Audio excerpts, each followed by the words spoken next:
Hey Toy Family, welcome to the Marsham Toy Hour, where we discuss anything and everything Designer Con. I'm Gary Ham. Designer Con. That threw me off. I'm Teresa Hawkins. I'm George Gaspar. Well, this is our Designer Con wrap-up. Technically we're 2 weeks from preview night. Feels weird talking about it 14 days later, no? Well, we didn't have any time. It feels like 2 months later, though. And it's so hard with DCon when it happens. There's no honeymoon period. You go straight from DCon into Thanksgiving, and a lot of times straight from Thanksgiving into pre-Christmas work stuff. And it's like all of a sudden the year's over. So it's hard. Next year will be better, maybe?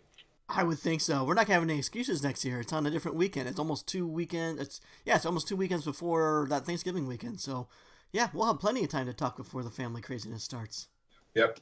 Well, it's so funny. So the new dates for next year are November 13th through the 15th.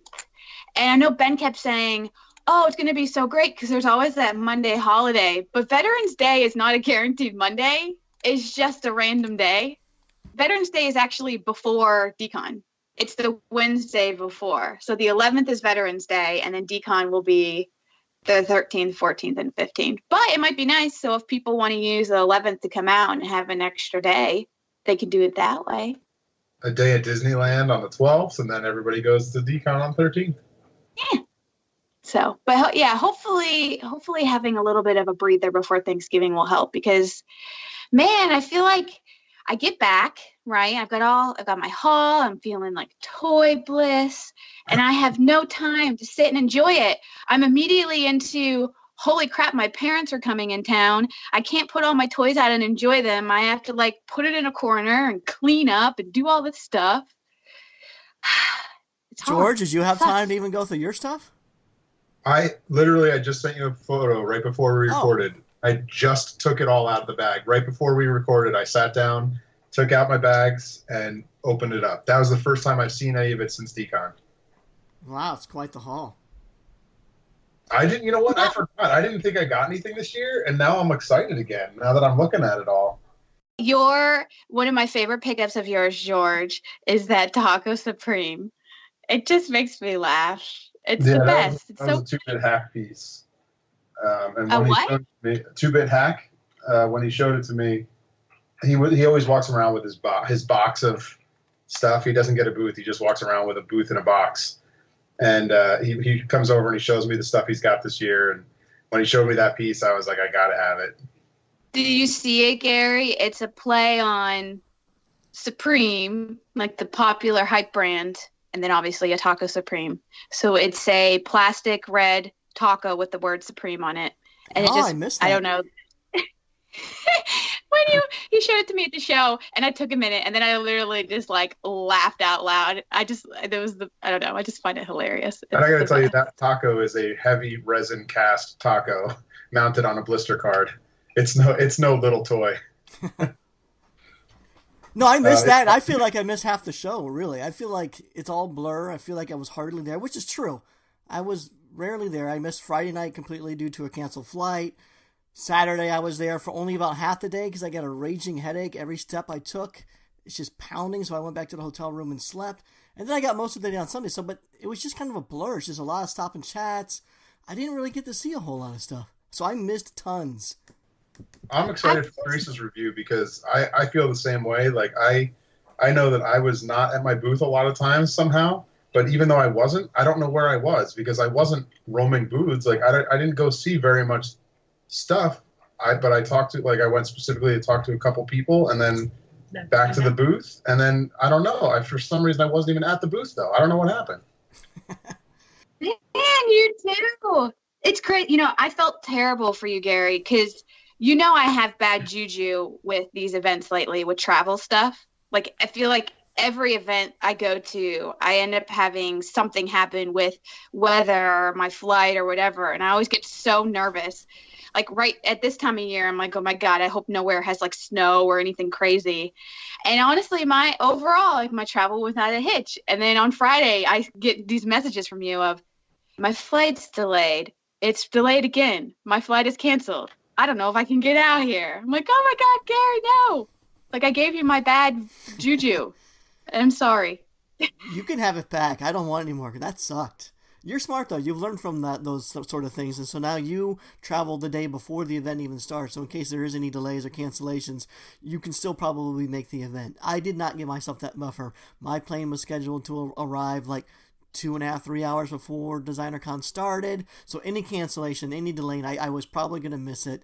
And that's what happened. So my flight got canceled at one airport. I had to travel to a completely different airport, the SeaTac airport. My brother took 3 hours off of work to come pick me up at the one airport, drive me to SeaTac, and then back to work. So thank you, Greg. I appreciate that.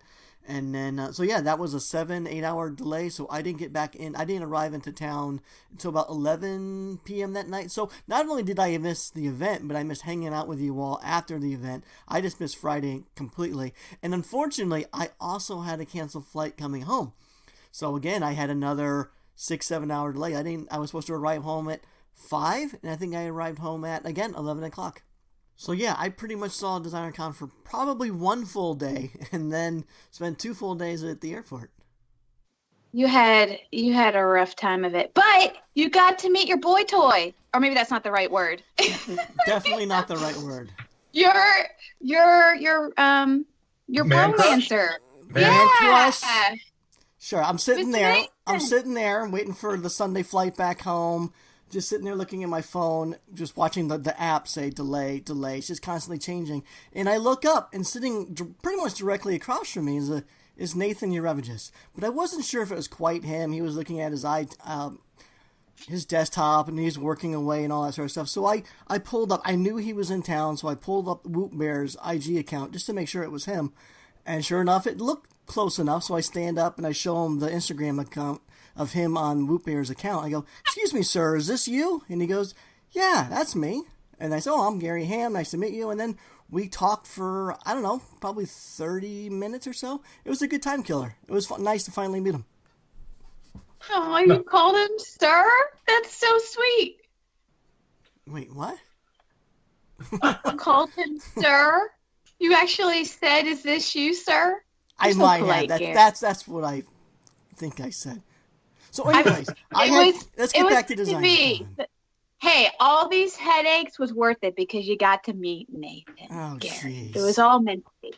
But no, it's funny. So, Gary, you had your craziness, and George, you were doing booth stuff. I did see. I felt like I tried really, really hard to see as much of the show as I could. And the funny thing is, so Friday was VIP night, and that was just ping-ponging around.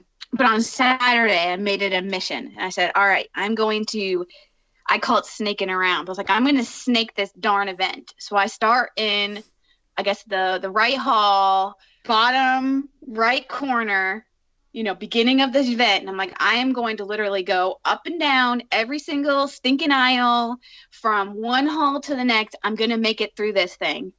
And I did it. I mean, I would not say I covered 100% of the floor, but I got pretty darn close. But man, to do that along with, stopping to talk to people, I literally was in like a mad sprint. I mean, I had to sit and like bolt up the aisles and like sprint past all this stuff. And even then, like at the end of the day on Saturday, I barely had time left. It was crazy. It was hard. And the funny thing is, after all that and after feeling like, okay, I saw DCon, there was still this constant, like after DCon, seeing photos of stuff I hadn't seen and hearing about things I didn't know happened. And then I was watching all these video recaps come in. So there are different people who have little recaps of what they saw or what they thought. And I felt like I attended an entirely different show. I mean, there were people who were focused more on the hype side of things, like the apparel and the sneakers and that kind of stuff. And then I saw some recaps that was focused all on the license side of things. I was like, man, did we attend the same DesignerCon? How did I miss all this stuff when I snaked the whole darn thing? It's hard. Well, it's because you just gloss over the stuff that doesn't interest you. But I tried for a few minutes. George, I feel like I really didn't see... hardly saw Teresa the entire trip. And same with you, George. We stopped by a few times and said hello, but I tried to keep up with Teresa's pace on Saturday. I thought maybe let's just try to hang out for a little bit. We had breakfast in the morning with everybody. We went to the convention, and then after that, she was just gone. We didn't do lunch. She doesn't take much time out for lunch. She's just go, go, go. So I thought we would like catch up and try to do this little whip back of the aisles with her. But no, you were in a serious work mode. You were either fast trucking, walking as fast as possible, where I just stopped at one point and just watched you go. You didn't even realize I stopped. You probably got about 20 feet away. And then when you do stop and chat, it's like 10, 20-minute talks. So you've become impossible to walk with at these events. I know. It's so hard because I want to stop and talk to everyone. And so I feel like we don't have incognito mode anymore. I can't just walk the show. And so what I've realized is if I have a brisk pace, I look like I'm a woman on a mission, right? So I can just go and people may not stop me or grab me. They're like, oh, Teresa's just like, she's got a thing on her mind. She's doing her thing. So I'm like, I'll just go brisk and kind of try to move and see this stuff. But then there were a few booths where I'm like, oh, I haven't said hi to them yet. And I know even we were walking, I told you, I was like, we're coming up on a talking booth. You're probably not going to want to stay. And I think at that point, that's when I lost you. And I don't think I saw you again.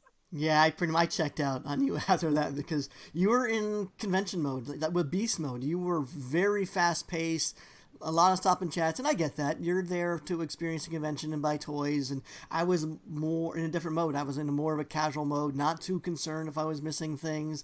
Just wanted to just peruse and chill. And so yeah, you were doing the convention at a very different pace, and I understood that. And so yeah, instead I went to grab some lunch by myself. The headache was still persistent, so rather than heading back, I tried to sleep it off for a little bit. I woke up around 5 or so, still had it, so I went and picked up some aspirin. I got back for about the last hour of the event, and then met up with you all for dinner and bowling that night. But like I said, I missed VIP night entirely, so I want to hear about what I missed. So VIP night, for anyone who's never been, that's for VIP badge holders only, so it's not nearly as busy as, say, Saturday and Sunday. But what was it like? What were the lines like? Was it a buying frenzy? What did I miss? Well, I mean, George, maybe you can talk from your perspective what it looked like at your booth. But I don't know. For me personally, I mean, I know going into it, I think I talked a lot about not really feeling like I had a game plan. And even right before VIP night, I still didn't really have a full game plan from a buying perspective. So it was, for me, I was a little jumbled. But I mean, it's pretty chill overall. I mean, because it's just VIPs, the hall isn't filled up. What I kind of notice is there's always certain booths that people flock to that get crazy lines, but then most of the event, the majority of it, it's pretty chill. Like you can kind of walk around, talk to people. It's not like super crazy or hectic yet. Some of the crazy booths were so Bend to Wood, Chris and Amanda's booth had a pretty crazy line. Unbox, their line was insane. Sour Lemon booth, which is the Sofubi kind of corner. Dolly Oblong. Who else? But yeah, there's always a select few that I feel like people know. Like, I got to go to this thing first because stuff's going to sell out. So those were kind of the ones, like, I completely skipped Unbox. I walked past, like, there's no way I'm going to wait in the line. I'll go say hi and check it out later. I heard that was a 3-hour line for some people. I did not even attempt the lines because their booth it's in a corner in the sense that it's right by there's a hallway, a big, large hallway between the two halls. So there's I don't even know, is it A and B, George? Do they have numbers or letters? George has been gone for about 5 minutes, so. Hi, Jess. Do you know? What hall was he in? What was the question? And I wasn't listening. Gosh. All right, you can just be George for the rest of the episode. But anyway, there's a giant hallway between the left hall and the right hall, and they're right there. And so what they had was this line that was snaking through that hallway from the hall Unbox was in over into the other hall. And when I first was trying to come and see it, I was like, what is this cluster of people? And I realized the cluster of people was the Unbox line. And I didn't even attempt it, Gary. It's like, I wasn't even going to try. So, but yeah, their booth was always busy. The Sour Lemon booth, so this wasn't necessarily VIP night, but they're the ones that have the Itokin Park figures, so like the cute little astronauts and some other figures. Are you there, Gary? I'm here. Or am I just talking to myself? I'm just okay. listening. I'm like, George left, Gary left. I'm just talking to Jazz, talking to the wind. But not necessarily VIP night, Gary, but the way they had their line was they were kind of in a back left corner. And I didn't realize they had this huge line along the wall, but their booth itself didn't have any line in front of it. And I was curious, and I was like, oh, this is odd. Well, I'll just walk up to the booth. And they had some of the astronauts out, and I'm like looking at them, and I'm asking them about them. I'm like, oh, are these for sale? They're cute. Do you have any available? And all of a sudden they're like, there's actually a line. And I look over to my right, and there's this mass of people. And I was like, oh, my God, I am so sorry. And I like put my hands up in the air and like slowly walk away and look to the line. I'm like, I'm sorry. I like that they allow you to walk up and be able to see stuff, though. That's nice to be able to just see what's available while everyone else stands in line. It's not blocking the booth. Yeah, it was kind of nice because, then people can kind of just walk up and talk. I just was completely confused because I thought, this is so weird. Where are all the people? And they were just off all the to the people side. are just staring daggers at you, thinking that you're going to cut in line and get their goods. But speaking of which, I know on preview night, I heard a lot of people were saying not all stock was saved for VIP Friday night. I heard there was some holdback of stock for the additional days. So is that true? Is that your experience? Were vendors holding stock back for the rest of the weekend attendees too? Yeah, it's really a booth by booth thing, Gary. I honestly don't know how Unbox did it entirely. I do know for some of their more popular pieces, like the those chibis by Mutant Vinyl Hardcore. Yeah. The tie-dye ones, the new chibis. So because they knew they were going to be so popular, they chose to do those by lottery. So what you did is, I think you would go up, and then there was like this little spinner wheel or thing you would do. And if you got, I honestly don't know if it was a color ball or a number or what, but you'd attempt to spin for one. And if you got it, you could buy it. Otherwise, I think you had to get back in line and try again. So they had kind of some different methods like that, I think, to help keep the stock around a bit longer. Dolly Oblong, oh my gosh, I feel so sorry for her. Her booth is always so nuts. And what she does is actually felt like a lot of people adopted this pattern this year. But she did different releases on different nights. So Friday night, VIP night, she released a set amount of figures. And then she had new releases that were on Saturday and another release that was on Sunday. So each day had different things so that she could kind of extend her stock. The Little Hut Paradise toy booth was actually another really popular one. That's where the Seedless and the Byrons and those kind of cutified Sofubi stuff is by Shoko and whatnot, and the Labubus and all that. They did the same thing. So there was a new Seedless I was after, and they had three new colorways of a pink, a yellow, and a blue, and they ended up making those daily releases. So they did the yellow on Friday, the blue on Saturday, and the pink on Sunday.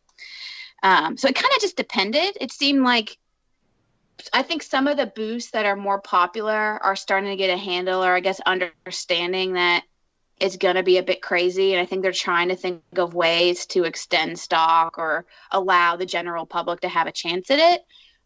Whereas like the Binnawood booth, so Chris Riniak and Amanda Louise Spade, they just it was kind of a first come first served thing. So on Friday, everything was available. The only thing they did something a little more fun where instead of saving different releases for each day, they had this fun mystery mini thing.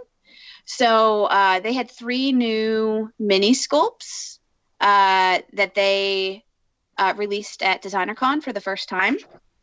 And what they did is each day you got a different ticket for one of the sculpts. And then you would come back at a specific time, and they had this cauldron of minis. And inside was like mystery colorways of resin minis with this new sculpt. But within the batch, there was one hand-painted mini. But you were paying the price of a resin. So it was like I forget, like $18 or $20 or $25 ticket chance, depending upon the figure. But you had the chance to get a hand-painted mini out of the pulse. So everyone would come back at a designated time, pick, and everyone would open it at once, and then you'd find out what you got and see who won the hand-painted, and then people could trade. So that was a fun little thing they introduced. Yeah. That was fun to participate in each day. But yeah, I saw some people hanging out there several times, hooping and hollering and having a good time at that booth. So that's a fun thing that they did for their fan base.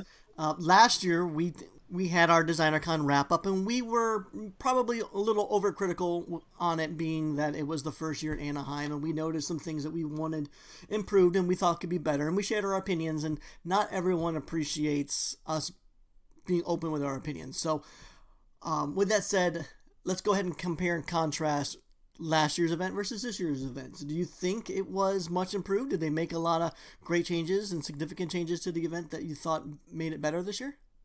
I thought the addition of the signs above the aisles was awesome. George, you're yeah, back. that was a big change. I noticed a lot of people knew where they were this year. I remember last year Teresa didn't know left from right in that place, and this year she knew exactly where she was. Oh my God, no! Those aisle signs, godsend. They were the best addition ever. And I know we got in the weeds on logistical stuff, and I think a lot of it was just because it was a new venue and a lot of change. But I have to say, of the logistical stuff, the aisle signs, oh my gosh, so helpful. I use them constantly. So thank you, Ben. That one little thing right there made a huge difference. And I know he adjusted the aisle sizes. I thought it was good. Like when things were really busy, it didn't feel like I was getting stuck, but it felt like it was a right amount of space. It wasn't too spacious, but it was a good amount of space for when it got busy. So you know what's weird? I don't recall ever thinking that it was busy in there. Like, was it? I know, like maybe the I don't know the difference between the two different halls. I know the entrance side of the hall that felt a little more busy, just because, and then you get to the other side, it felt a little more spacious. But the aisle sizes were the same. But I don't ever recall thinking like, "Holy crap, it's really crowded in here." So, attendance-wise, was it about the same as last year? Or have you heard anything? Was it significantly improved? Like anything on the attendance? I did ask Ben. He said the numbers were up. Okay. So attendance was up from last year. yeah, I think part of it, I mean, the aisles being big, in a way, it's not going to look as condensed and crazy, which is nice because then you're not fighting a giant crowd trying to get anywhere. Right. But there were definitely times where I was having to kind of weave and bob around people. That was more on the other side of the hall, though. Like once you get past that middle barrier that you're talking about, walking around was a piece of cake. Yeah, that's the one thing that was kind of interesting. So when you were disappeared, George, I was asking about the halls. Do you know the hall names, the left and the right? They have names. Yeah, so the main entrance hall is Hall C, and then the other side hall where I was is Hall D. Okay. D. Okay. So Hall C on the right is what's interesting is that's where all the entrances are. So to get in, those are the only doors that are open. And it's a little weird that they didn't have any entries straight into the hall on the left. So I think that did make a first initial hall kind of where all the traffic went. And I wonder, like, for me, what I like this year, it kind of felt like this is DCon, right? I was familiar. I knew the venue. I knew the area. I kind of knew the setup.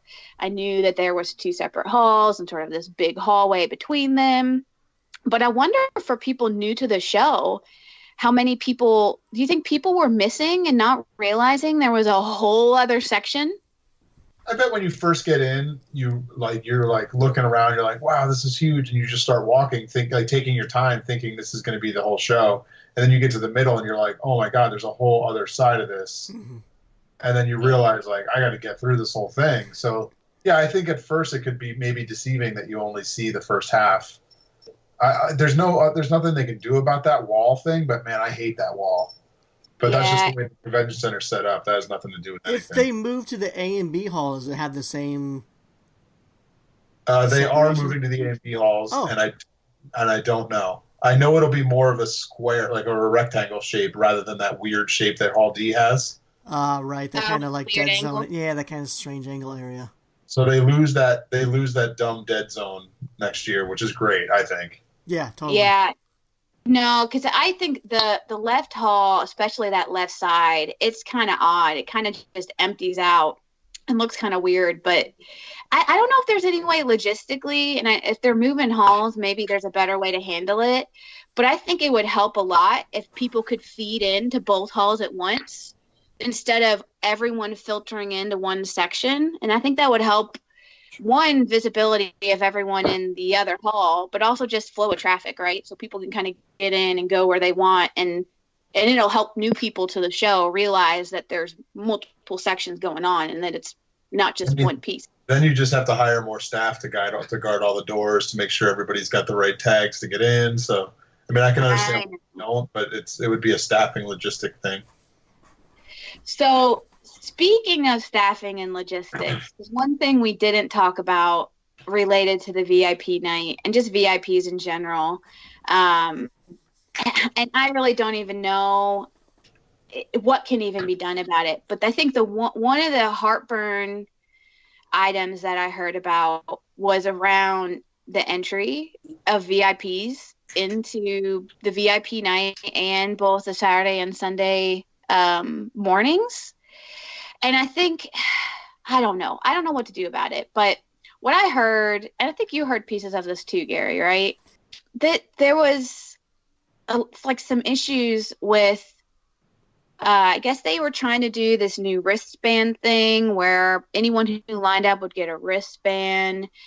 I don't know. But apparently what happened is a lot of people, some people came very early to wait in line, but then they're left in like a hall downstairs, and they line up down there. And then what's supposed to happen is they lead them up from this room downstairs, up the escalators and into the hall.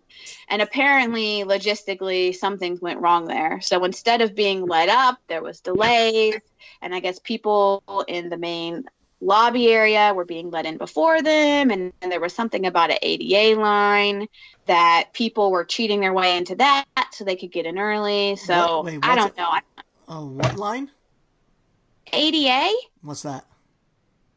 It's like accessibility. It's the American Disability Association. Oh, okay. It's a disability group. Gotcha. That, they have it at Comic-Con too, and if you've ever been to Comic-Con, and you've ever seen the line to get in, the line to get in for regular folk is like wrapped around the building, all the way out the back, around the pavilion, around the thing, and you're waiting for hours to get in the door. And the ADA has all their little setup right at front, and the people the flippers who know better get into this thing. They just say I'm sick or whatever, and they get in early. And the ADA people get in first because they're in the wheelchairs and they have the crutches, that kind of stuff. The legitimate people have a legitimate reason to not go around the line.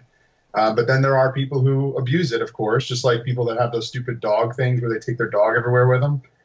It's the same thing. It's that there are people that abuse it, and the flippers know how to do it, and they get into this line, and you get in first, and you're not in first. The doors open at the same time, but your line entrance it's like the handicap parking. You're at the front. You're right there when everyone else has to go up around stairs, around the line, around the thing.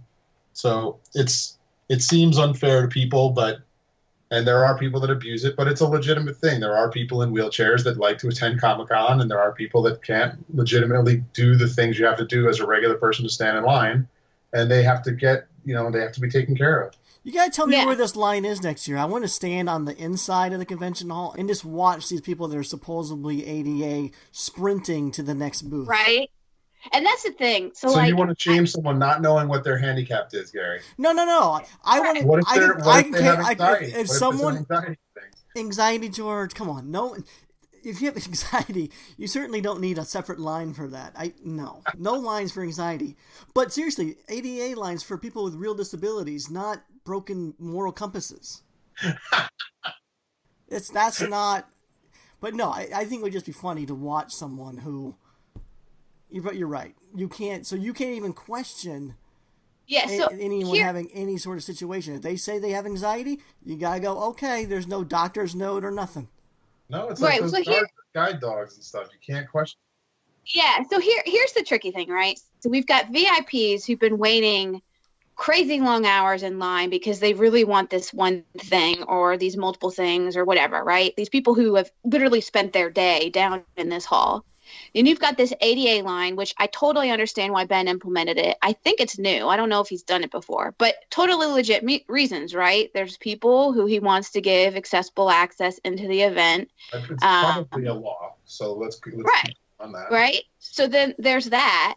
But what I heard, so first of all, there's people abusing the system. But what's crazy, too, is that I heard that there was this, like, bum rush moment. Now, granted, because I was able to get in as press, I didn't have to wait in this line. I was kind of already hanging out, so I didn't get to see it firsthand. But from hearing it from other people, there was like this bum rush of craziness. And we're talking about security, right? These people are expensive to hire. There's not a ton of people there. So what I heard is you've got them trying to let in the ADA line, which, you know, if people in wheelchairs and stuff, they should be like let safely in. But then you've got people in the hall trying to get in, people cutting an ADA. Then you've got this VIP group coming up and apparently not knowing where to go. And apparently became this crazy cluster. And I think security just kind of threw their hands up and was just like, I don't even know, just go.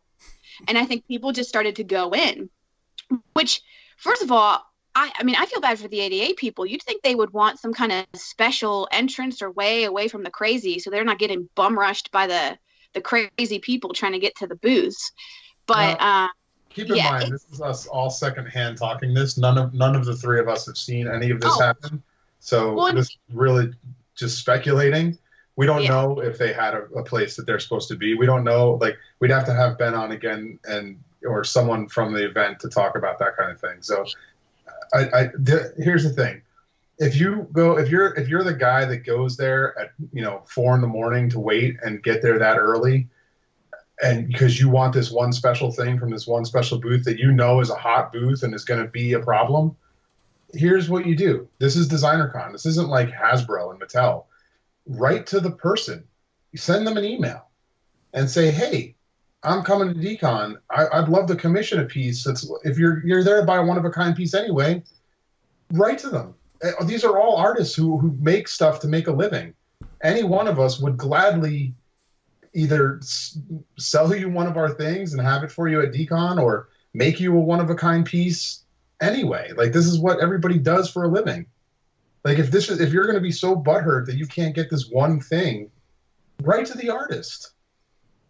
No, no, George, I completely disagree. I can't get on board with that. That's not something I'll subscribe to because as a vendor, you spend a lot of time and effort creating these things. We want to ensure the stuff gets into the hands of our real collectors, our real fan base.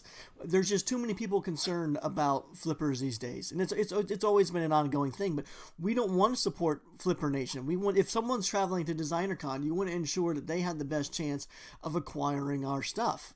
So we don't want them to get it on the aftermarket. So no, I don't want to be announcing to people to say, hey, avoid the line by emailing people and hoping that maybe they'll hold stock back for you, because that's not fair to the vendors. I had plenty of people try to do that in the past, and there's a lot of weight that comes with that, trying to want to not turn off your fan base and aggravate your fan base because you're not willing to do a solid for them. That's a lot of pressure to the vendor. So let's not be putting that onto the vendor and telling people to reach out that way. But overall, what I'm hearing with the line situation, and George was pointing out earlier, let's face it, we've never for years we haven't experienced any of these events as a VIP. We've either been press or vendors and whatnot. So maybe next year I'll go as a VIP and actually report as a VIP what it was like, and what we're saying also is, this is not a DesignerCon specific thing. All conventions have this issue with VIP lineups and badges and people being in the conventions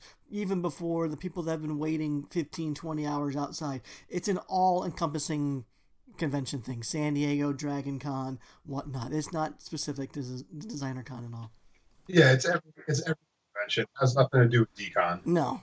It's a separate issue. It's definitely not DCon specific, and I get where you're coming from, George. And while I think that would be awesome, I know a lot of artists wouldn't be able to accommodate that.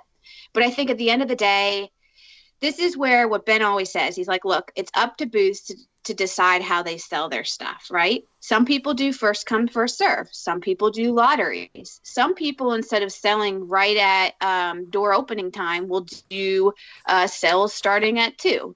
You know, people have to come up with different and creative ways for how to approach selling their product, especially if they realize that it's limited and also very sought after. So it's like one of those things that I don't feel like there's no good answer. You know, as someone who wants something, do I want to have to do a lottery for it and only get a chance at it? No. But if that's the most fair way to do it, I get it.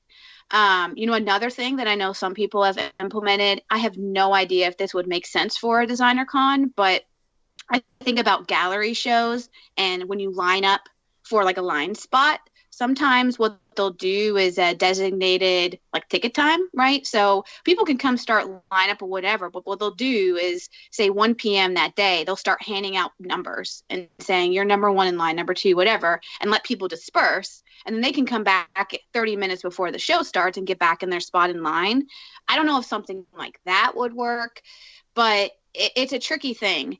And I think on the flip side is from Ben's perspective. So, you know, I had some collectors telling me about this crazy stuff going on, but I also ran into Ben. And of course, Ben was giving me a hard time. He's like, what kind of stuff are you going to, you know, what bad things are you going to talk about on the wrap up of the podcast? I was like, Ben, you know, we love you. We love DesignerCon. But I was asking him, and I said, you know, I've been hearing some crazy stuff going on with entry and VIP and stuff. And he's like, you know, he gets it. He's heard it, but it's a struggle. And I think one of the big things is around the whole security and staffing. And he said, these people are freaking expensive to hire. I just don't have the manpower and the ability to have a crap ton of security here. And so I think he's just doing the best he can with what he's got. I don't know. I don't know the best way to go about it, but there were clearly some issues. The wristband thing was interesting. What I think they were trying to do is people who were in line, they were handing out these wristbands, and I think they were trying to implement a new system that like booths could look for the wristbands and not just the VIP badge to try to help say, oh, we know you were in line. I'm going to, you know, sell to you first. But they ended up not being, I guess, a super exclusive thing. It's not like you got a different one each day or a different color or anything like that. You just kind of got it with your badge and you just had to wear it. So I don't know if there's more that could be done with the whole wristband system to maybe make it a little bit clearer to say like, hey, I'm a person who's waited here, you know, to get into this thing. But I don't know. It's hard. It's tricky. It sucks. I don't know. We're curious to see how people try to handle it next time. Yeah.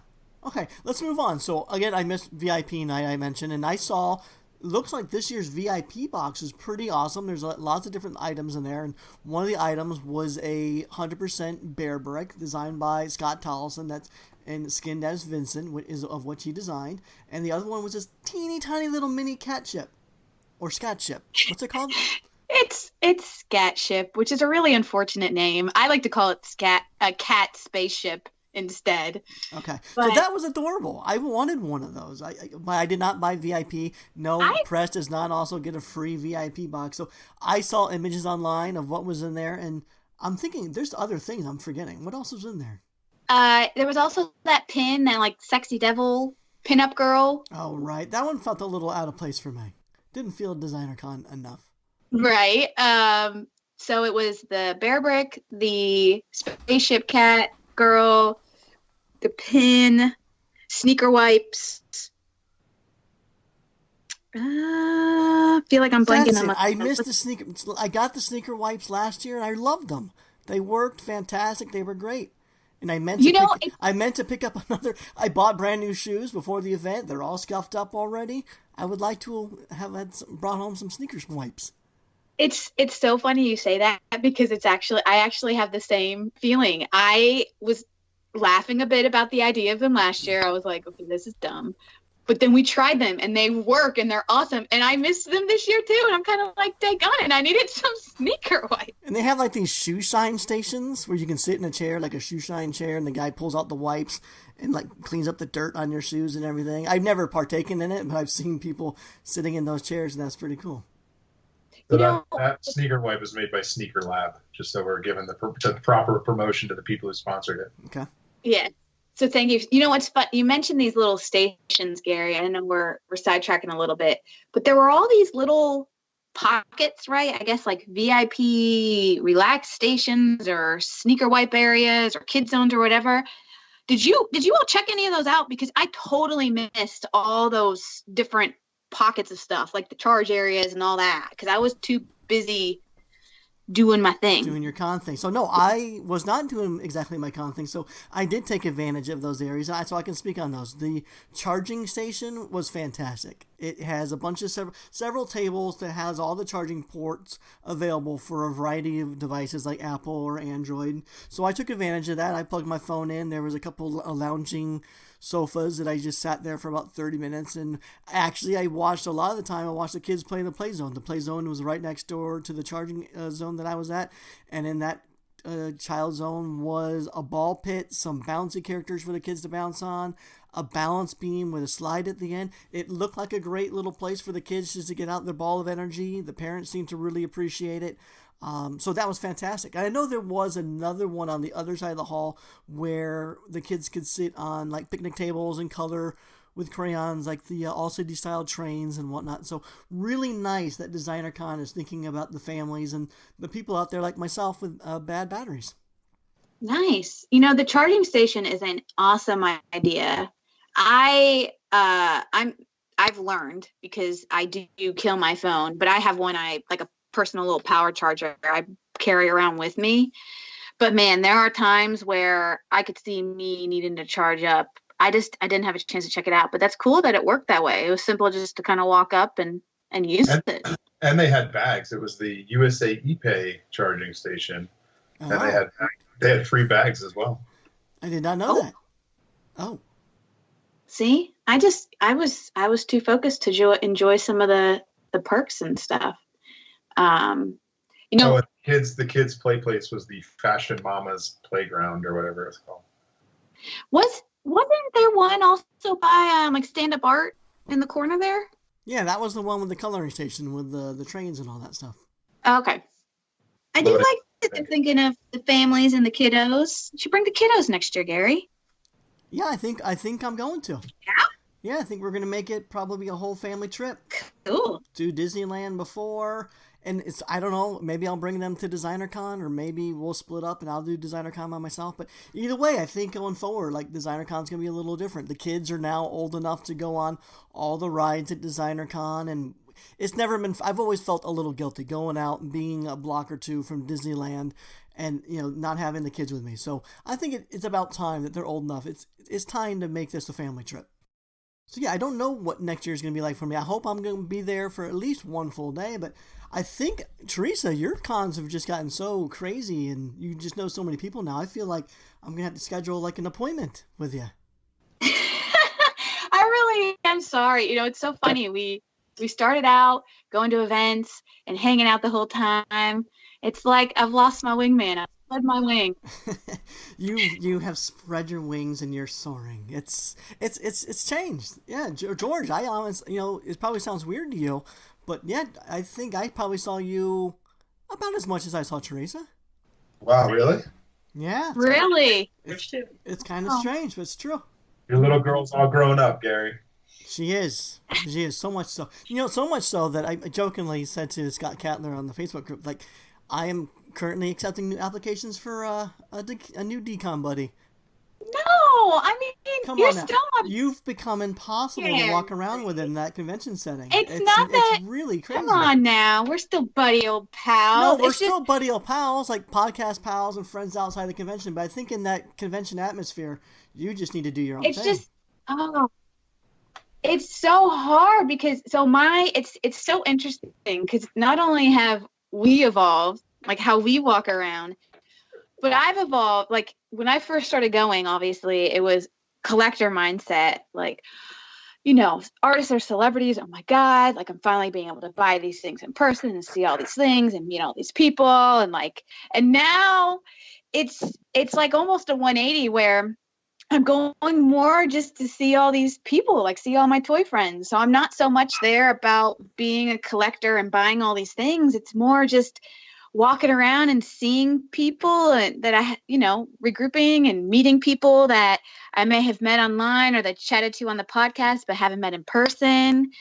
And yeah, it's like, for me, the weekend flies by because I'm just, from talking. It's like I go to one booth and all of a sudden an hour's gone like that. And it's been great. And it's like, crap, like I just want to stay here and just talk. I know. It's crazy. It is different. And I had the same thing when I'm walking around, like, say, Scott Cattler or Chris Bouchon. Like, you're constantly being stopped by a bunch of different people, and you feel bad because you were walking with one person, but you want to stop and chat with the other. So I understand the difficulties to try to navigate that.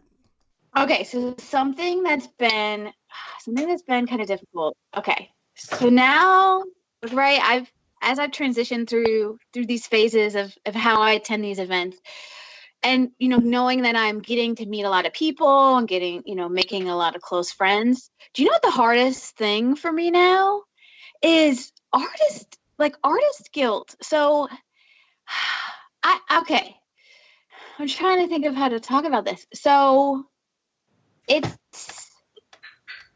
as I make more and more friends in the scene, I want to support everyone, but it's like I have limited space. I've accrued all this stuff and I have limited budget. I'm trying to be better and I can't support everyone. And it makes my heart hurt, like to go around and talk to all these people and be like, I love you. I love your work. This is great stuff. Oh my God, I love everything you brought, and to not buy anything. It's so hard and it makes me feel so guilty. And I don't know how to deal with it. That's why you don't like walking around? Yeah, I think that's why I don't like walking around, because like I hate, like, I want to I want to talk to everybody and like say hello and like tell people I love their stuff, but then I feel like I have to buy stuff and I can't buy it from everybody, so I try and just stay at the booth.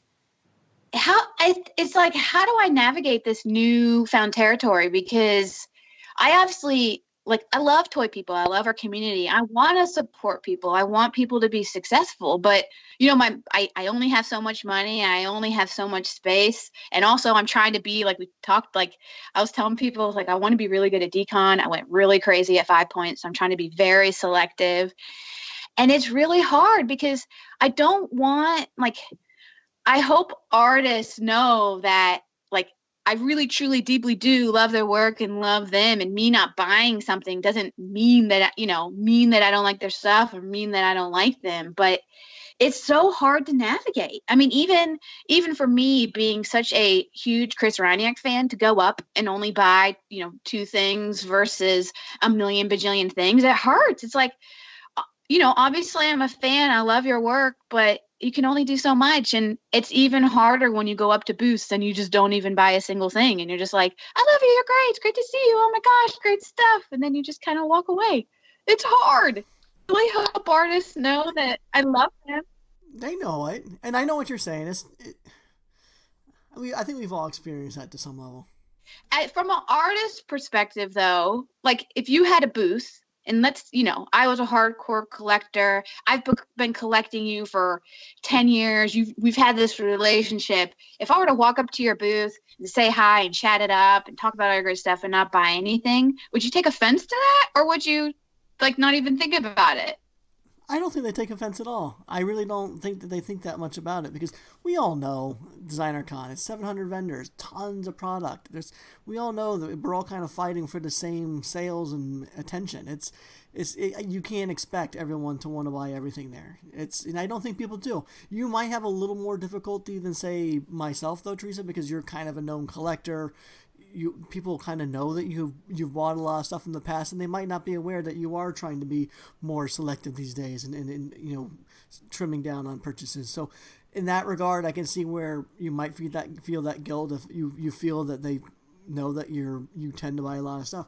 The booths that I have a really tough time, though, are like, for every popular booth that has lines around the corner, there's another booth that's just getting no love and no attention. And you walk by them and you kind of, you can tell that they're having a hard convention. So when you walk by those booths and their faces light up and they stand up and they want to talk about their stuff, those are the booths I have a really tough time like walking away from without a purchase. It's heartbreaking because you want them to have a good convention and you can almost tell that they're not.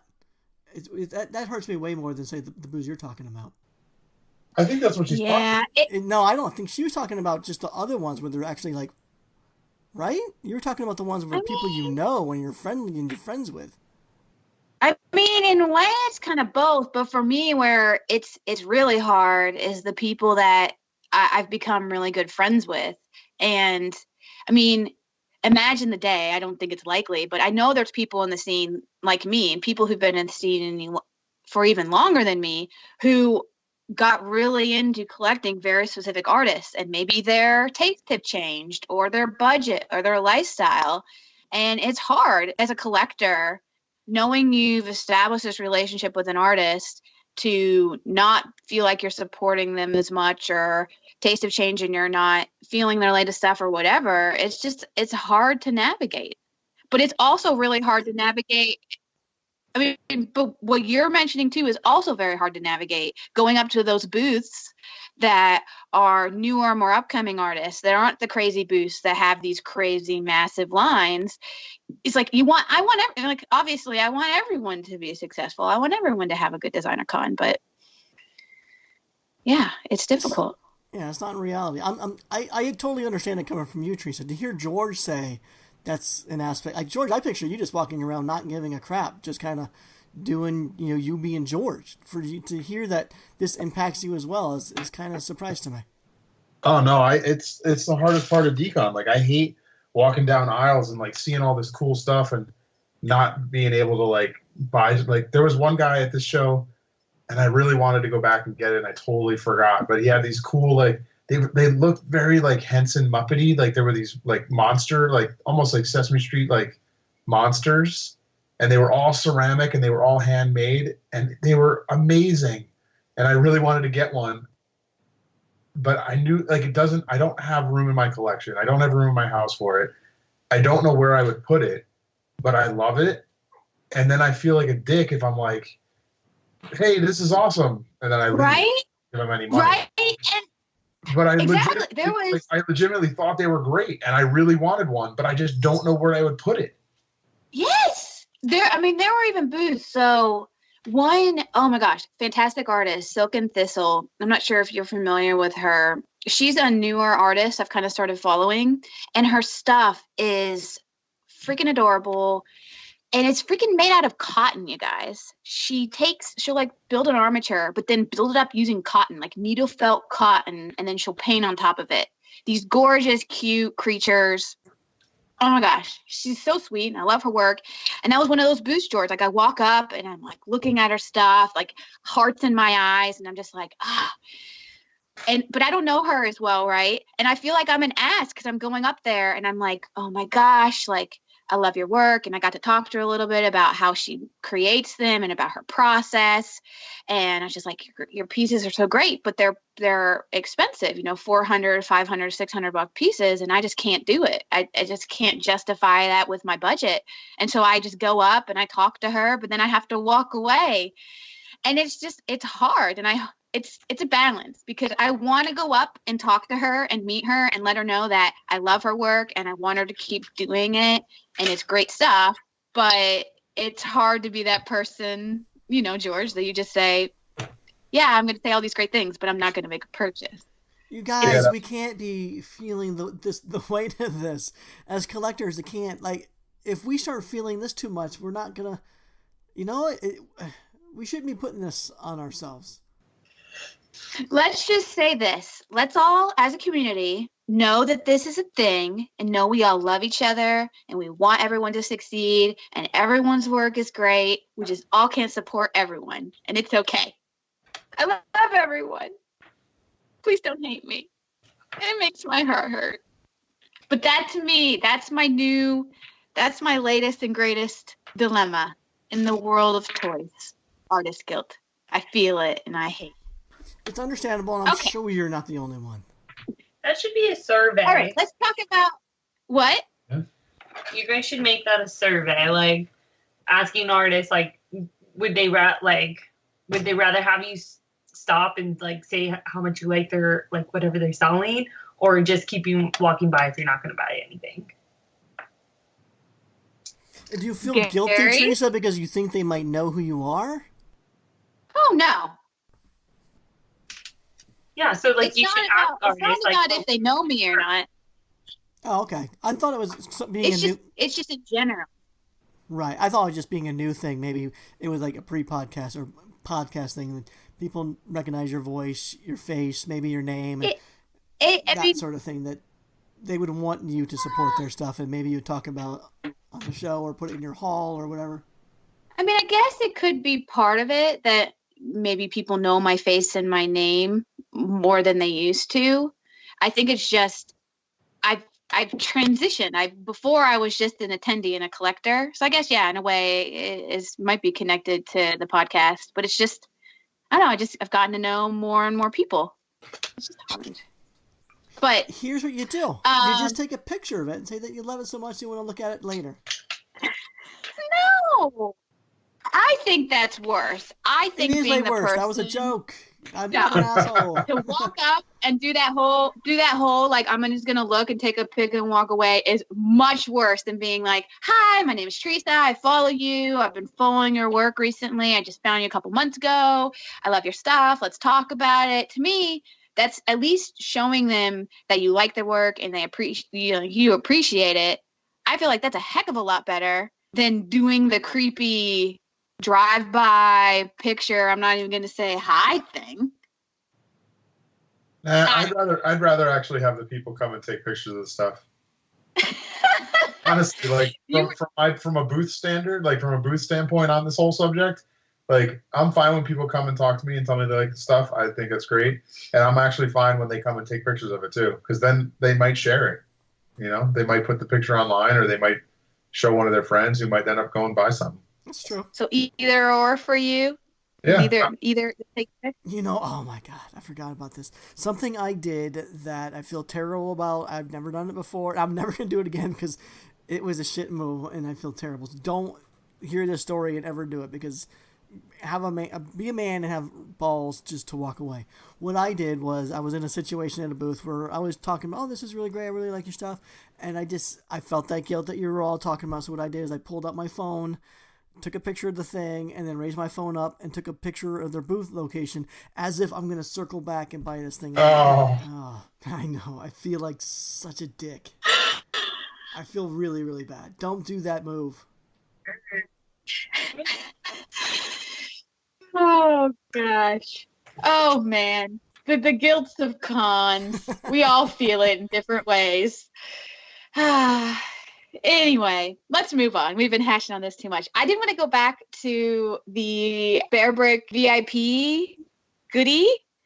It was the year of the Vincent. Did you all notice? I felt like there were a heck of a lot of DesignerCon mascot toys this year, and the VIP Bear Brick was one of my favorites. I'm very happy that someone was kind enough to gift me one of theirs. It's flippin' adorable. I think it's going to be my new little toy photography pal when I go to DesignerCon. It was your favorite thing. Yeah, she was sitting there at breakfast one morning just playing with the thing, going, walking around the breakfast table. Yeah, posing it, taking pictures. I'm such a weirdo. I think I've lost my filter. I used to be very like, okay, I'm Teresa, but in front of other people, like, don't be fully Teresa. And that's gone. Never go full Teresa. Do what? Never go full Teresa.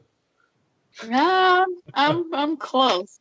There's one booth I'd like to, or one piece I'd like to mention if we could. I don't know if you guys saw it, but do you guys remember who Radioactive Uppercut? Do you know that artist? I know the name, yeah. So he's been releasing these little figures for a few years now. Back when we had Toy Break, so that's how long ago it was. He was releasing these vinyls, and then this year Mezco had a booth at DCon for the first time, and they had Radioactive Uppercut's figure as a Mezco toy. Like Mezco was releasing it. Oh, cool. Which one was that? I thought that's pretty big news. Like, that's pretty cool. Which one was it? Because so Mezco was actually one of the booths that caught my eye that did look new, and I actually really liked the Lone Roach figures. Did you see those? Yeah, those are awesome. Oh my god, it's like a little like a roach character, Gary, but anthropomorphic guys. That's so not how you say it. What is the way to say that where it's an animal but made to look human? Anthropomorphic. What is that? Anthropomorphic? Anthropomorphic. Anthropology? Anthropomorphic. So what it's, yes, having human characteristics. Anyway, it's an anthropomorphic roach. It's freaking cool, Gary. It was this roach in like this karate outfit, but like it had legit clothing made out of fabric and like a little baby bug, and I don't know. It was just really cool. Well, I had fun looking at those. But the roach character is the Mezco Mascot. It's been the Mezco Mascot for a long time, and that they've been releasing different versions of it. And that one that you were talking about, Teresa, is from their line. I can't remember what the name of the line is, but they're like 8-inch, like real clothing. Like they're basically like Sideshow or Hot Toys. Hot Toys, yeah, but they're only 8-inch, and they do all the same licenses though. But they have all the superheroes, they have all that stuff. So this is their Mezco guy, like their own personal guy that they release in that line. So it fits with with all your superheroes if you buy all that stuff. And those superheroes are amazing, by the way. The clothing they do is super great for that scale, and the sculpting is always really nice on the heads and everything. So, and it's those generic, it's a generic body form that they use for everybody kind of thing, and they just dress them, just like a hot toy. It's awesome. Yeah, so that roach came like that. That one sold out each day. Was the allotment they had was sold out very fast. I ended up picking up the 3 3/4 style version of that guy as well. They had the roach in like the kind of like the the Super 7 reaction line type look. Oh, okay. And it actually says 5 points on it, so I'm wondering if they made it for 5 points and it was left over. Was Mezco at 5 points? I don't know. I don't remember them being there, but maybe I missed them. There's a big 5 points on it, so I'm guessing it must have been made for that. But I bought one of those just because I thought that guy, I just like that style figure, and I thought that was pretty cool, and the packaging looks real nice. But the one I was talking about was called Cyber Rider. If you look it up, it's Radioactive Uppercut Cyber Rider Mezco. I'm looking it up. Mezco Radioactive Uppercut Cyber Rider? Yeah, Cyber Rider. That's and it's his line of like these little vinyls that are like little like chibi style.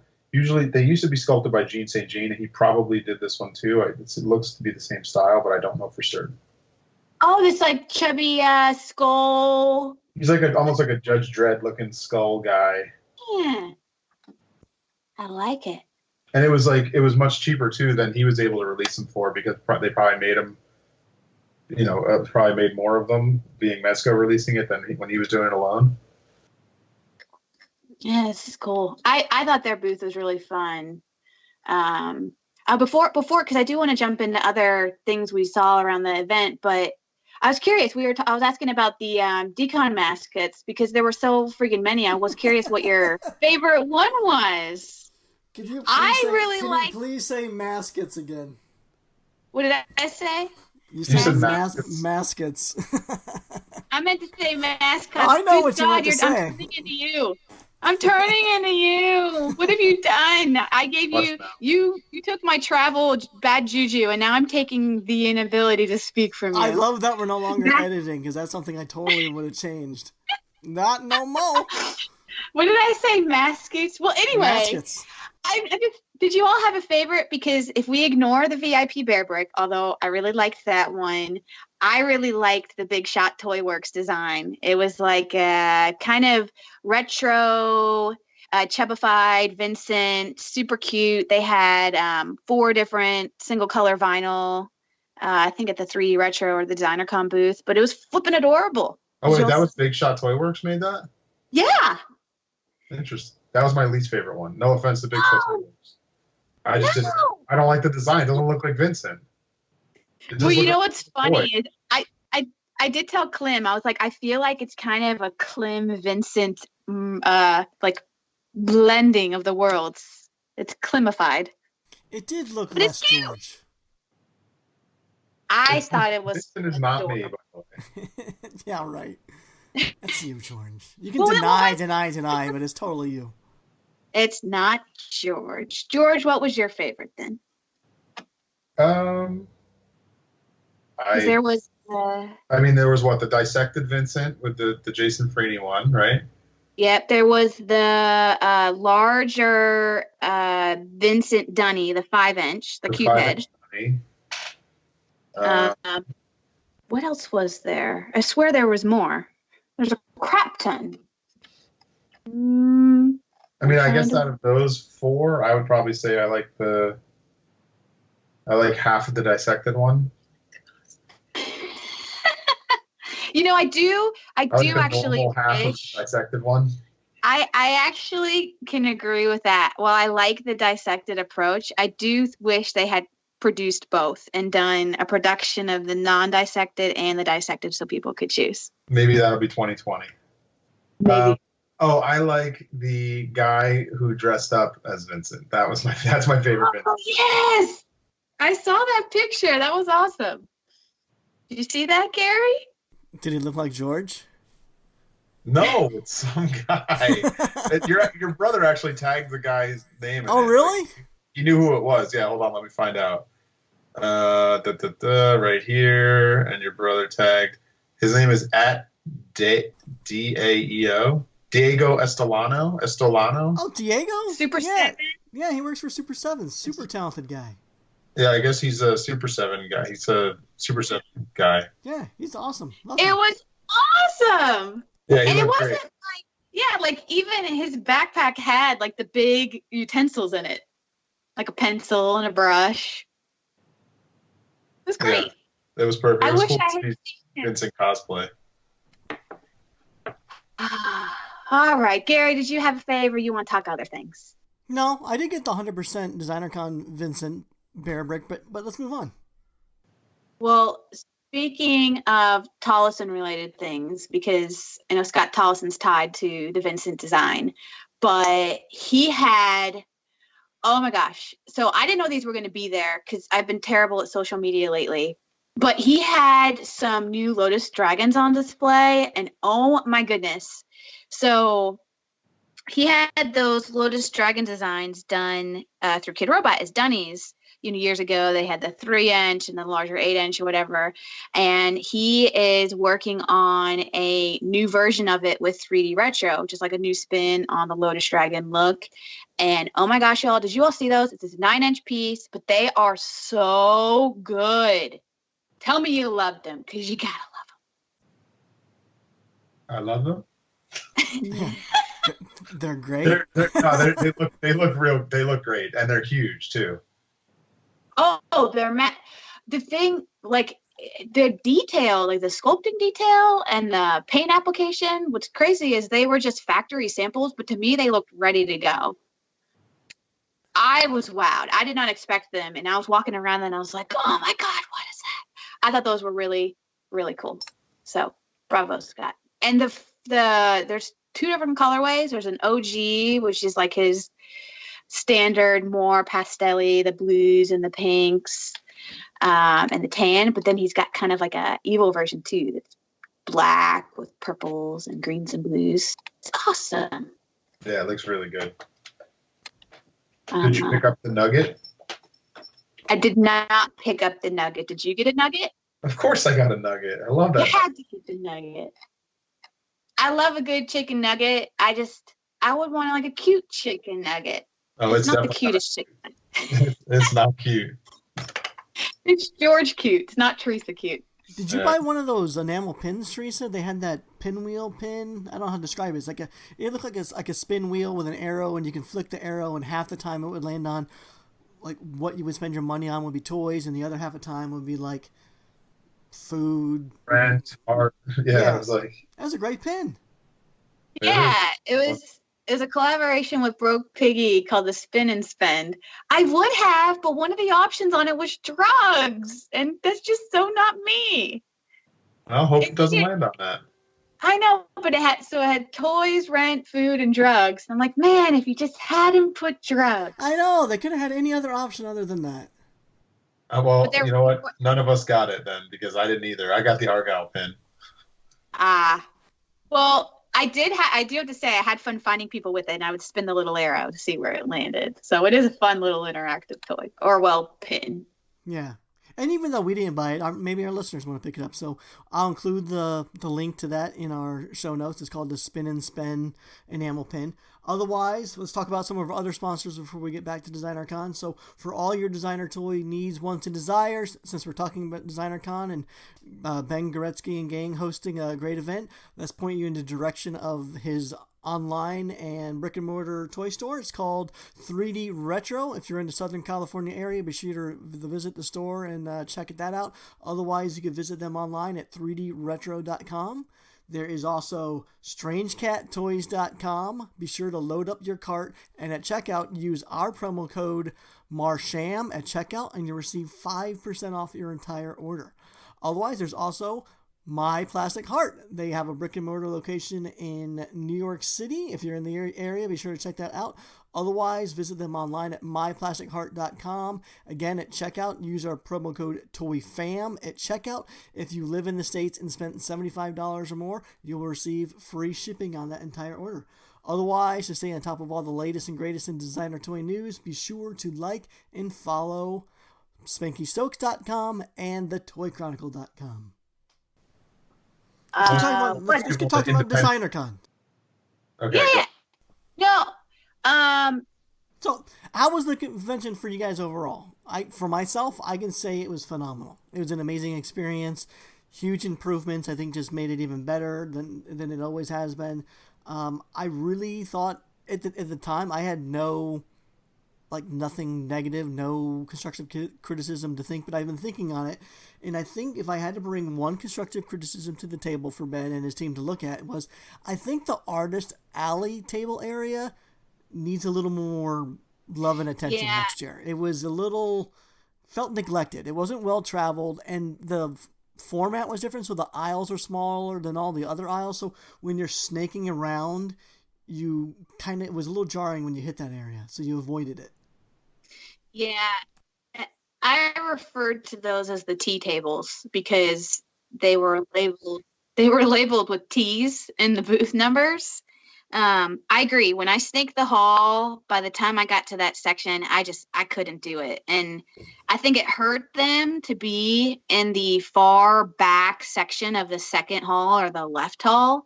But yeah, that I felt bad for people in that area because I had a really hard time getting up there because when you're snaking around and ping-ponging around the main heart of the con, you're not really traveling that area. And you're right. Like there was when you were snaking the regular aisles, it didn't just lead straight into their section. They were more condensed and set up differently. Yeah. Did any of you check out the AR section? There was a couple booths that were doing, the AR thing with your phones. George, you alerted us to it just before we went out. Download iJack on your phone. So I did, and I stopped by. I did the Spider-Man Into the Spider-Verse booth. That was really cool. That was a cool experience. I did. The booth next to the Spider-Man is the one that really had me, and I was trying to show everybody I could about it. It was the same thing with the AR when they had a bunch of different paintings set up, kind of like with the Spider-Man, where you look at it on your phone and it pops up and does something. Oh, I only did the Spider-Man one.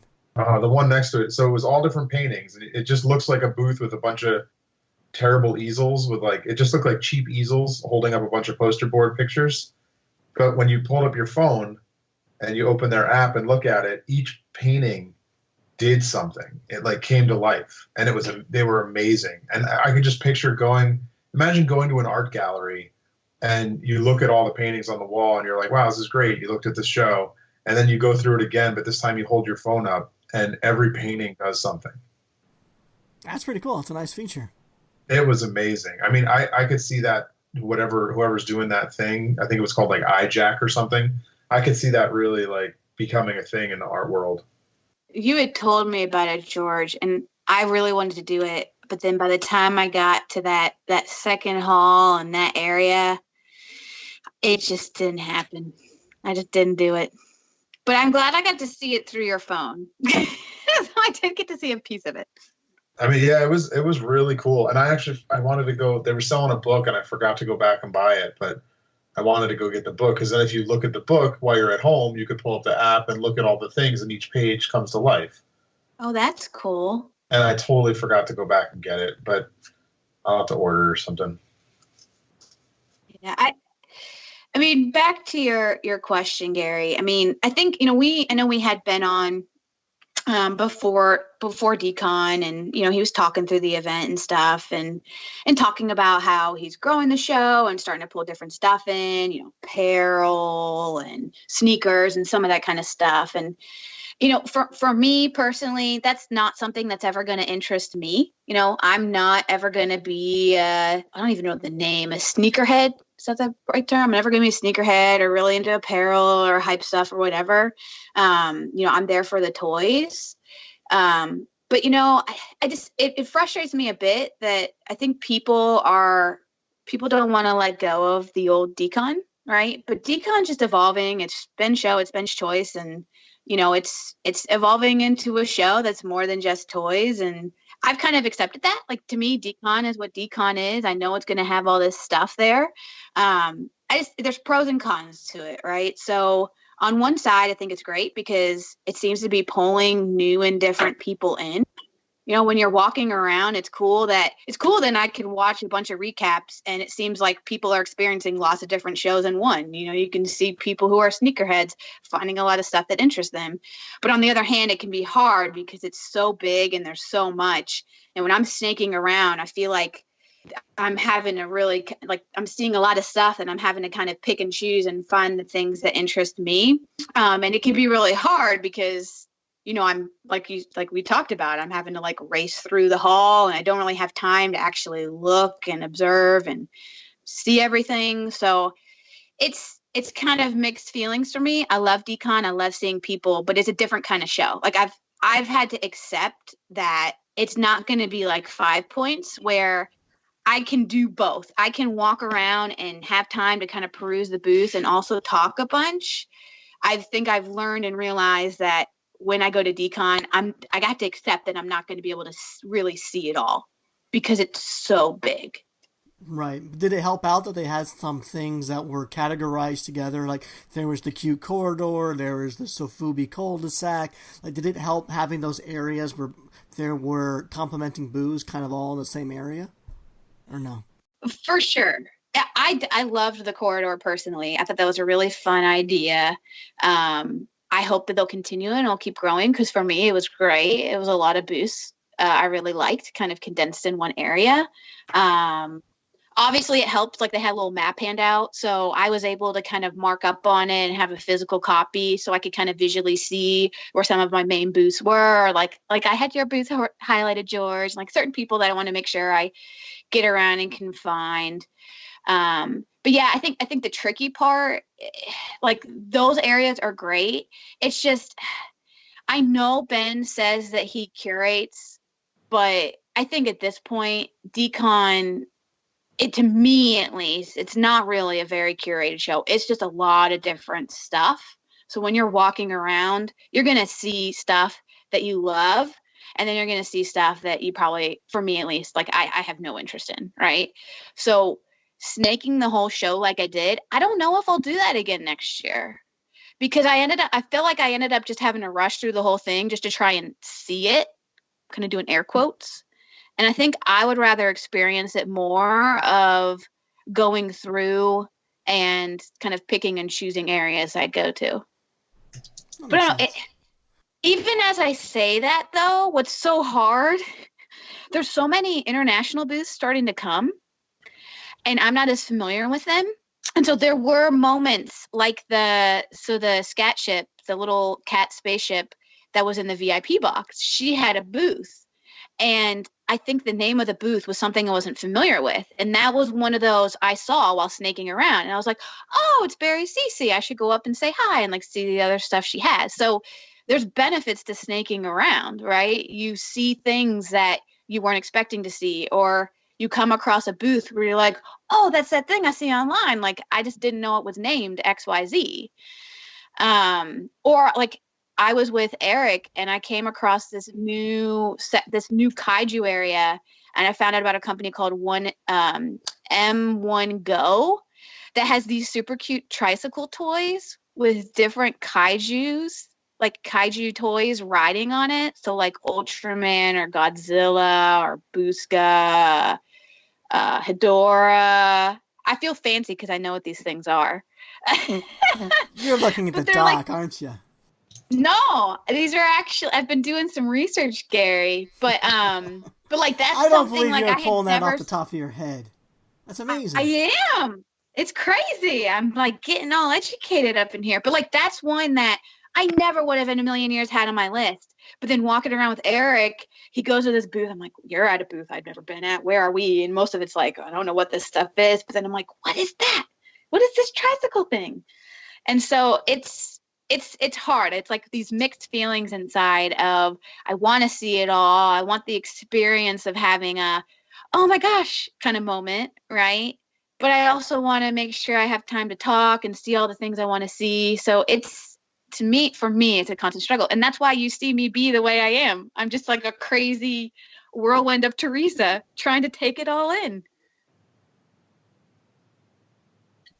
George? Awkward pause.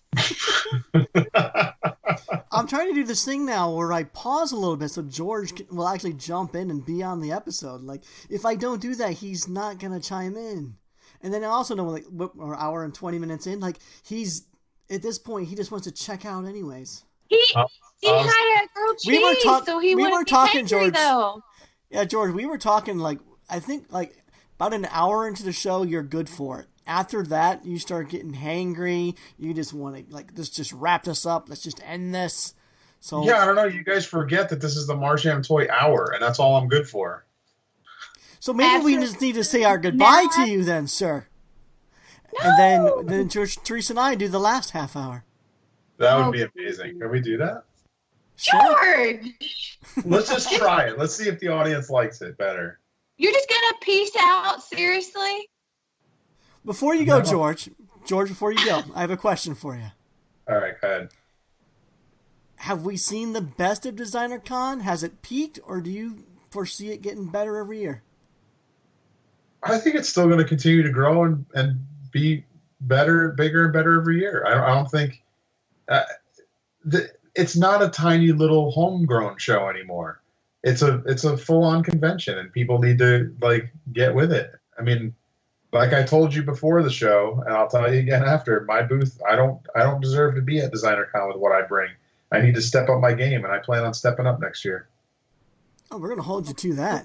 But you're right. It's a completely different event. There's, like Teresa, you were saying, there was videos out there where you're looking at it through a lens of completely different collectors at this event and how much they loved it. Yeah, their stuff is not for you and myself, but this convention is far beyond designer toys. Designer toys is really like 1/5 of the convention now. There's an art show. There's shoe hype. There's just, all sorts of sort of different vendors. The one thing I noticed were the stuff that Teresa and I would tend to buy, and the majority of purchasers, I think, were front-loaded for the convention. I think the stuff that would get more towards the back was kind of the stuff that maybe didn't necessarily appeal to Teresa or myself, or might have been vendors that only came aboard in the last couple of years. I think the vendors that have been doing the Designer Con the longest seem to be on the front side of the convention, minus, say, like where the Sofubi corner is, the Paul Kaiju, Sour Lemon. They like to be in that kind of like back far corner because they don't necessarily want the crowds where they are.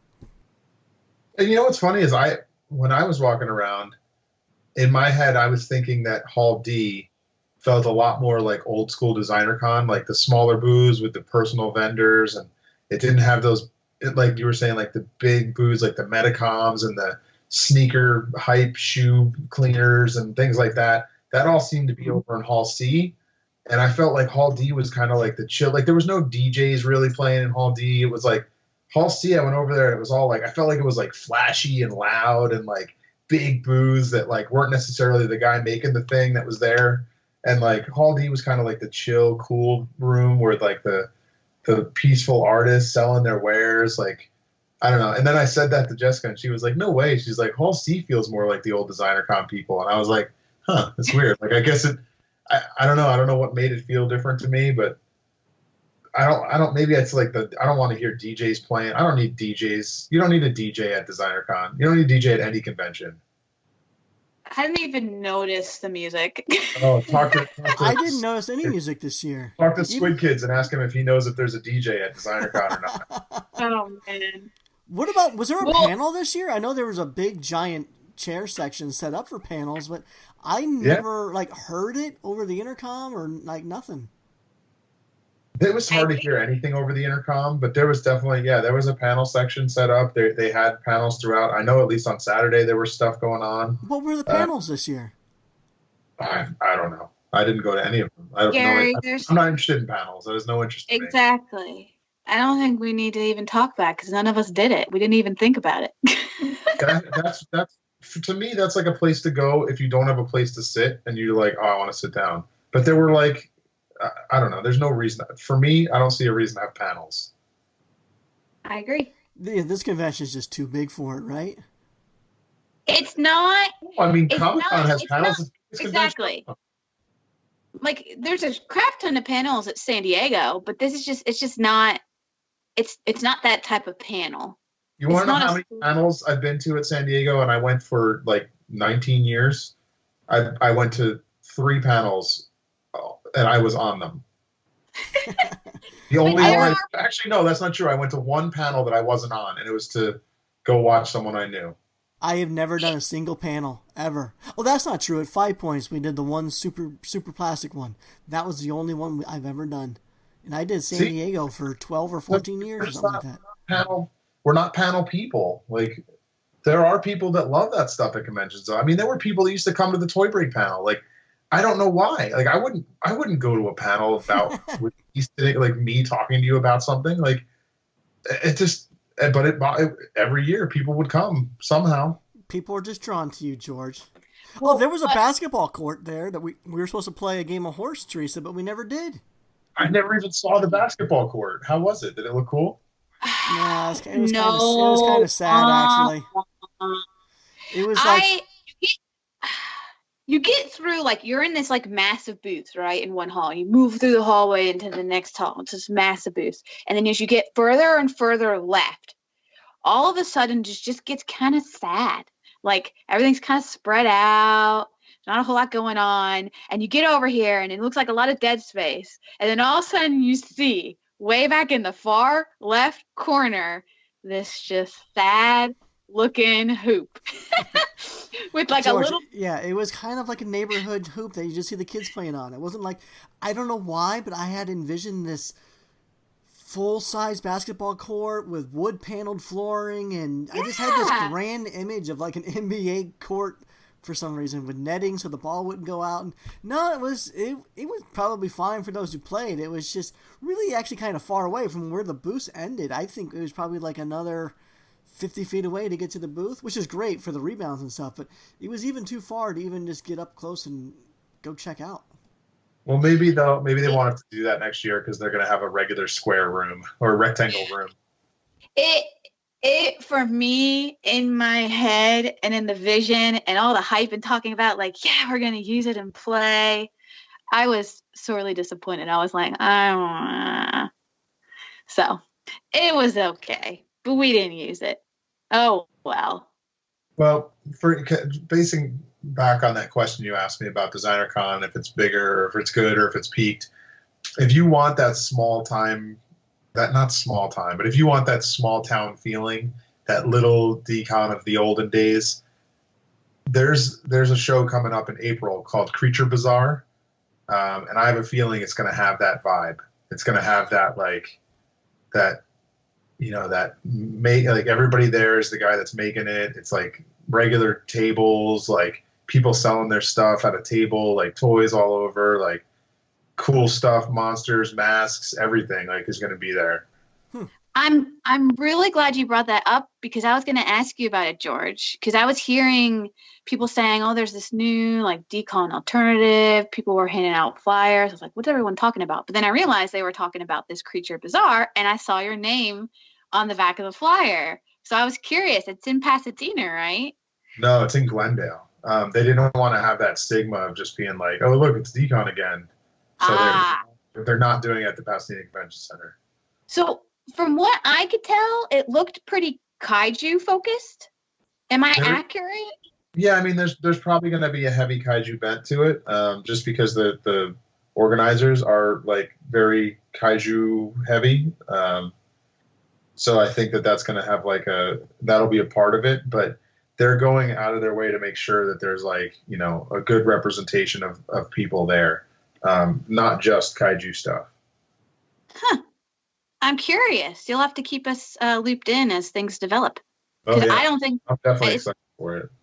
Yeah, I mean, I had kind of heard about it and I'm intrigued, and it actually spawned sort of a discussion and a poll in our Facebook group, George, and I also did it on our Instagram page. But it's like hearing about this, Creature Bazaar being built, and I came back off DCon. I was like, oh, I feel like I already need a fix already. Like, I wish there were more U.S. shows, and really, we've just got 2 big ones right now, 5 Points and DCon. And so I was curious and asking people, like, would we want another U.S. show? Would another U.S. show be needed? And if we did one, like, where should it be? What would be a good area? And it seemed like the winner, at least overall from all the discussions, was Chicago. So maybe someone out there can make a Chicago show happen, and we can get 3 shows on the calendar each year. Chicago's already got C2E2, though. But C2E2 isn't designer toys, George. Yeah, I attended C2E2 years ago. I attended C2E2 a couple years ago, probably more than a couple. And it was not for me. I am not a Comic-Con person. I'm not a fan art person. There was very few toys. We need like a centric designer toy focused Chicago show. All right, well, who's out there? Personally, I don't think the States needs another show. I really like that 5 Points Fest and Designer Con are nicely spaced 6 months apart. That gives the vendors on the East Coast and West Side opportunity to prepare for each event. But I understand what people are saying, like the Midwest, it would be nice to have an event there. But these events need to be homegrown, so I think the only place I can see it happening would be Chicago, because that's a nice international hub. You got Roto Fuji there. You got all the fantastic talent out of Ohio and Chicago area. So I think if anywhere is going to be successful, I think Chicago has the best chance of it. Yeah, I mean, there's so many artists. Like Roto Fuji is based there, but there's tons of artists in the Midwest. We've got a show in New York. We've got a show in California. Chicago seems like Shikaiju, except more like Toygo. I want more than kaiju, George. Okay. We have a few minutes left. I thought Designer Con was amazing this year. Props to Ben and his entire staff and crew. You guys did a great job. Much improved this year. Fantastic event. And one of the best things that I thought, well, it wasn't something that they did this year. One of the things they decided not to do this year, which was fantastic, was foregoing the VIP event on Saturday night. I don't think anyone missed it. And it allowed us to go bowling that night. And we had it. George, do you think you'll ever partake in any of our like Marsham meetups or anything that we do? Are we only going to just see you at your booth at these events? Are you ever going to do dinner or breakfast or a bowling night with us? Do you want the truth, or do you want me to lie to you? No, I know the answer is going to be no. We are podcast friends. We're not hang out and socialize outside of the event friends. Is this correct? So no, that is not true. I would love to go with you guys. I once I found out there was a trophy, I was like, damn it, I could have possibly won a trophy. Like, of course I want to go to that. But I had friends in from out of town that came further than you. And those are the ones that I have to hang out with. Well, here you could have. No, and how am I going to get like, you don't understand. When I roll deep. There's like 10 people with us. And like, I can't bring 10 people to this thing. When I roll. Yeah, he's a guy that's entourage. That's awesome. Oh, man. You know, what's cool about that trophy? So that trophy was all horrible, adorable. So we had this thing, we called it Glovegate, because we did a bowling thing back at DCon Pasadena, and Gary Rosansky of Toy Chronicle brought a bowling glove, and it was hilarious. But we wanted to resurrect it and do another bowling shindig. And Horrible Adorables rolls up with this customized trophy. So they went to like Goodwill or whatever, or a thrift store, and found this 50-cent trophy, but horrible adorableized it, put all their scales on it, and flocked the guy, whatever. It was fantastic. You guys have no idea how much it broke my heart that I literally bowled the worst game of my life since I've been in bowling leagues. I've been bowling since I was 6. My mom took us bowling every Sunday. I was in summer leagues. I lost. I bowled the worst game I have since I was 6, George. I bowled a whopping 97. I didn't even break 100. Yeah, Sad Salesman. He won the trophy with a score of 125. That's not like a huge score. That's I don't know, mark a few frames kind of score. It's not like a massive score by any means. It was anyone's trophy, really. I'm sad. I let my mom down. Oh, come on. No, it would have been great. It would have been great to have, but yeah. I didn't expect to win, but we had an idea. So like this tradition kind of spawned out of nowhere. But I think we were talking, George, that it'd be fun. So if we kind of create this new thing where every year we bowl, but the winner either customizes a new trophy or adds something to the existing trophy so it can kind of grow. So Eric needs to add something, and then whoever wins the next year has to add on. It becomes this crazy conglomerate of custom. No, I think the winner has to make the next trophy because you want to keep that one. Like everybody should be able to keep their first, and then they have to make the next trophy. Though that would be a good one. Either way, it's only available for the original 10 people who started this bowling thing. All the people now, because there's an award to win, a custom thing. No, you can't partake next year. Oh, now I can't go? Nope. Man, anyone who's only showing up for that custom Sad Salesman trophy. Hell yeah! Little it's gonna be awesome. You know, it's gonna be it's gonna be an awesome stackable creature trophy. Oh yeah, it's gonna be awesome. And Gary, we can't. I know you're all like looking at the time, but man, there's so much we haven't covered. Can we somehow keep talking and split this up or something? Because there's so much like stuff in the works that I saw, and new artists and toys I discovered, and we haven't even talked about the Korean barbecue incident. There's so much to discuss. Let's keep talking somehow. Split it into 2 parts or something. We can split it in 2 and just. You and I just need to hug it out what happened at Designer Con.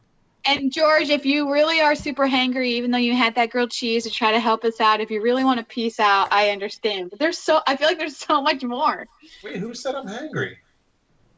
Gary makes it sound like you're hangry. I don't know. I didn't say you were hangry. The last 2 or 3 episodes, he's gotten kind of. Let's just wrap it up. Let's just end this show. Well, that's because I'm sitting in front of my computer, and then I start looking at stuff on the computer, and I start doing emails, and then I'm just like... And also, we can also hear Jess preparing dinner in the background. The food's probably sitting there hot and ready, and you're wanting to get off and go eat, and we're sitting here yapping it up still. I get it. No, she's taking a nap right now. Okay, we can keep going. Can we keep going, Gary? We can. I can 2-part. Let's keep it short, though. I would like to see the kids I don't want to go. No, I don't want to talk for like 2 more hours. But I feel like this may end up being a 2-hour discussion than a 138. Okay, let's end it at 138. If you want to hear part 2, jump over to part 2. Bye.